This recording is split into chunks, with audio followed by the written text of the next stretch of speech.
What is up, everybody? It's Doc. I'm with my man JJ. We got Monday Night Football. We got the Chargers and the Ravens. And I think these are two teams, probably the best two teams I think have at upsetting the Chiefs in the playoffs this year. So I'm excited to watch this one, kind of get a taste of two potential competitors. So we're going to break everything down and get to a parlay at the end like we always do. Make sure you watch all the way through.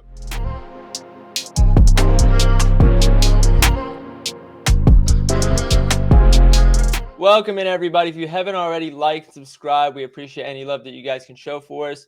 But other than that, let's get into the game. JJ, how are you feeling about this one? I'm feeling pretty good. I feel a lot better than last night, but I feel like there's some obvious spots to pick here, even hit or miss. I think like the spots are pretty obvious, and we'll break it down a little bit. Oh, 100%. So we can just kick things off. Let's start with the Chargers side because I feel like the Ravens defense is pretty straightforward and it has been all season. So we can just start things off by saying the Ravens run defense is elite. Their pass defense is not. And they kind of funnel to two areas, the wide receiver one and the tight end, which in this case is going to be Ladd McConkey and Will Dissly. So not anything crazy sharp, just it's kind of how the Ravens defense is. I think they're going to continue to get better as the season goes along. They have a new defensive coordinator who's calling plays for the first time this season. They've had some injuries here and there, but yeah, that's just kind of how it has been all season. Great run defense, bad pass defense, and you've been able to target unders on running backs against them and overs on wide receiver ones and tight ends against them all year. Other than that, JJ, how are you seeing this? Yeah, like you said, run defense good, pass defense bad. So it's probably a good spot for Justin Herbert to thrive. No Hayden Hurst is going to be good for Will Dissly here. Every time he's been out, he's been seen, I think, like 70+% of the snaps. So, and he's been one of his favorite targets. I think they'll target him a lot here. I think Baltimore has like bottom 3 DVOA against tight ends. I'm pretty sure they're dead last, but yeah, definitely bottom 3. Outside of that, those two, I don't really see anyone else I really want to target that has like an actual edge here. Yeah, I 100% agree. And I mean, Will Dissly didn't start the season as a starter. It wasn't until a Hayden Hurst injury kind of thrust him into the big route participation role. But ever since then, I mean, Coach Harbaugh has said it. Him and Herbert have a connection that I think a lot of people didn't expect. And this is just another match where that can come to light. As far as taking the unders on running backs, like we said, it's going to be tough on this one because we have Gus Edwards and J.K. Dobbins. Both of their lines are really low. I think the books are starting to catch up. We know that J.K. Dobbins is going to get most of the work. We don't know entirely how much ever. I mean, it's kind of you're kind of guessing every time. And with the narrative involved, I want to be very clear. We're not fading J.K. Dobbins and Gus Edwards. Their lines are low enough where I don't want to take the unders, but this is absolutely a bad matchup for them. So in other circumstances, in other weeks, with other running backs, maybe we take the unders.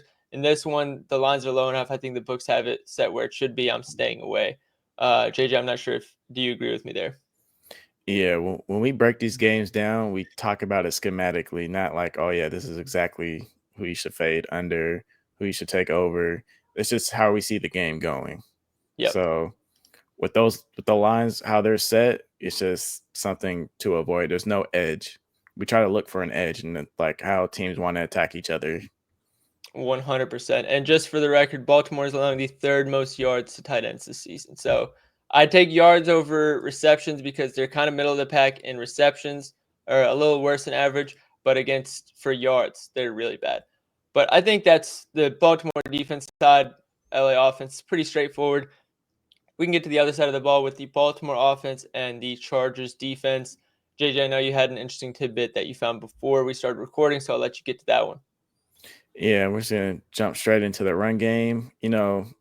Chargers run defense has been solid the entire season, and they do it out of a light box. I think almost 70% of the time, which has been second in the league according to NFL Pro.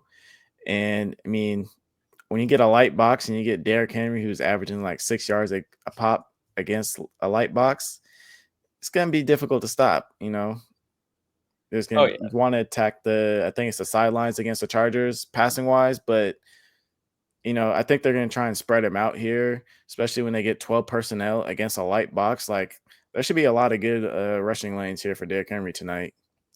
100%. I just looked it up. They have the second lowest stacked box rate in the NFL against the run. So while they're normally good against the run, I think not stacking the box combined with too high and how good this Baltimore offensive line is, Derrick Henry is going to continue to be Derrick Henry.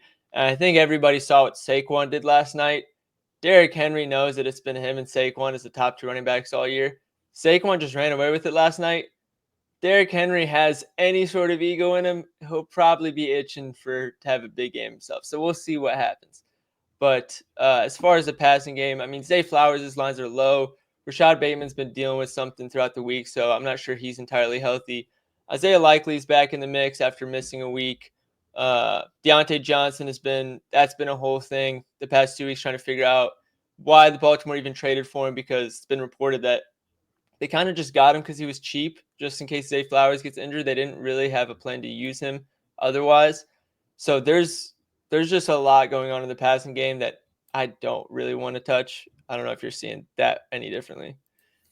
Yeah, I haven't really seen much of an edge as far as like the numbers wise in the passing game. Is just something I really don't want to touch.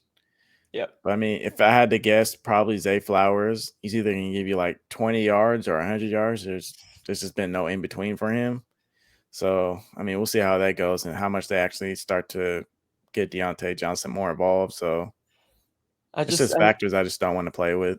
I think it is what it is with Deontay. I think those have a couple plays where like they design it to go for him just because he's good, but like they're not a team that runs that many 3 wide receiver sets. Him and Bateman have some overlap in the routes that they do run. So as long as Bateman's on the field, Deontay's kind of running a route that isn't accustomed to his normal role. He's not going to be stepping on Zay Flowers' shoes. They're going to let Zay Flowers do whatever he wants. So it's a mess. But Yeah, we can get into the game or the parlay now. So let's do it. to sum everything up and our favorite spots, we made a parlay and we've been going for a little longer shots lately. We've liked the reads. Some of them have been bad after the fact. Obviously, some of them have been good. Just we haven't had our luck to tuck in the parlay. We decided we want to see one go through the hoop today. And I mean, Ravens and Chargers could just become an ugly, gritty game. So we don't want to go for any big long shot. So we did. We went plus 199.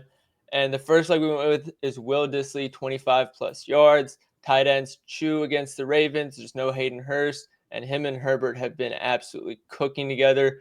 25 yards, just it feels like it's nothing for him at this point. So 25 yards is the first leg for Will Dissly. The second leg is the Baltimore Ravens minus 2.5 against the spread. I think it's safe to say that they're the better team. I think they're one of the few teams outside of the Chiefs and the Lions that people could actually see winning the Super Bowl. And Chargers could be a sleeper pick for some people, including myself. But I think there is tiers to this, and 2.5 spread is too low for this Baltimore team. And the last leg is Derrick Henry, 70 plus rushing yards. Like JJ said, the Chargers have one of the lowest stack box rates in the league. If you're not stacking the box against Derrick Henry, he will punish you. 70 yards is light for him as well, especially under those circumstances. So those two together, we're looking at plus 199. Put a full unit on it.